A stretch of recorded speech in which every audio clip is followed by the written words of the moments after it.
Taking a quick break from Bible trivia to bring you trivia on one of the most beloved hymns of all time, Amazing Grace. We have 10 true or false trivia questions with additional fun facts about the song and the writer at the end. So let's get this trivia started. Question 1, true or false? Worship artist Chris Tomlin wrote the original words to the hymn, Amazing Grace. And that is false, and although Chris Tomlin does have his own version, the original songwriter was named John Newton. Question 2, true or false? John Newton wrote both the words and the melody to Amazing Grace. And that is false. The words were written by Newton in 1772, and an existing melody called New Britain was paired with the words by William Walker in 1835. Question 3, true or false? The lyrics are about redemption and God's transforming power for anyone. And that is true. Newton called himself a wretch, a very strong word, and how he was transformed to being lost and then found, being blind but gaining sight, and this testimony is for anyone. Question 4, true or false? Newton wrote this song to be sung at his funeral. And that is false. The words were actually from a poem that Newton wrote for part of his 1773 New Year's Day sermon. Question 5, true or false? Some of the lyrics are taken directly from Bible verses. And that is true. The lost and found reference is a direct quote from the story from the prodigal son, and blind but now I see is also a direct quote from a blind man that Jesus healed. Question 6, true or false? The words we sing in the hymn today are the original words that Newton wrote. And that is false. The original text had 6 verses. In most hymnals today, there are only 5. How Sweet the Sound was most likely added later. It was not part of the original text. And the last verse we often sing was not part of Newton's original text. Question 7, true or false? Amazing Grace was not the original title. And that is true. Since the original words were part of a poem in Newton's New Year's Day sermon, the sermon had a different title called Faith's Review and Expectation.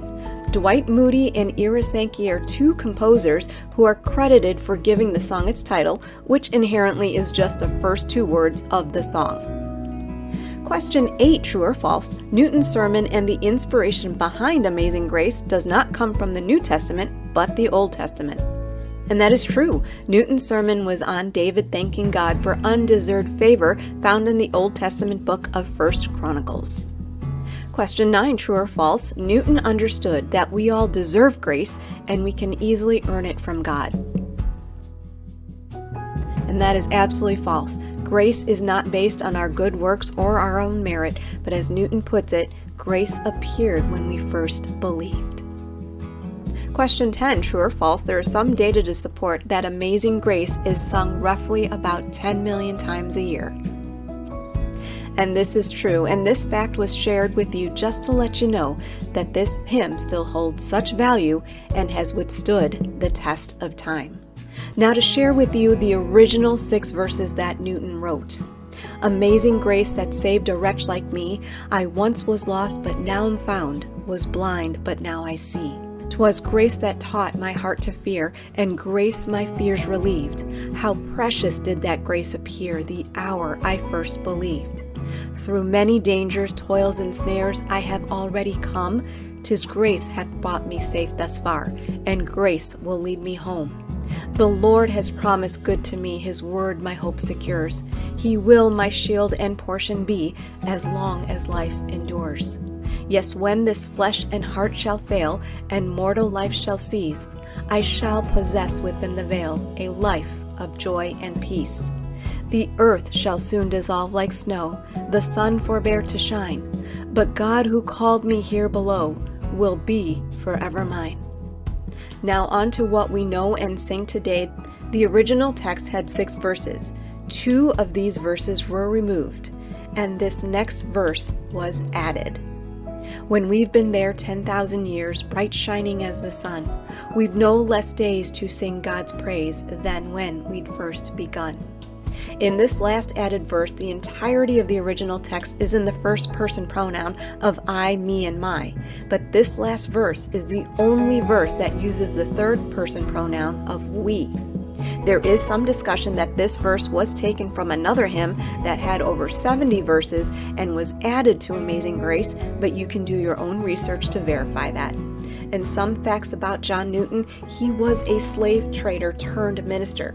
He captained a slave ship, also known as a slave ship master, that brought slaves from Africa to England. He, like the Apostle Paul, experienced a horrible shipwreck. After becoming an ordained minister, he fought for the abolition of slavery. The lyrics to Amazing Grace is his personal testimony of receiving and experiencing God's grace. At just over 250 years old, this is one of the most recognizable songs in the English-speaking world, not only recognized by the tune, but also by the words.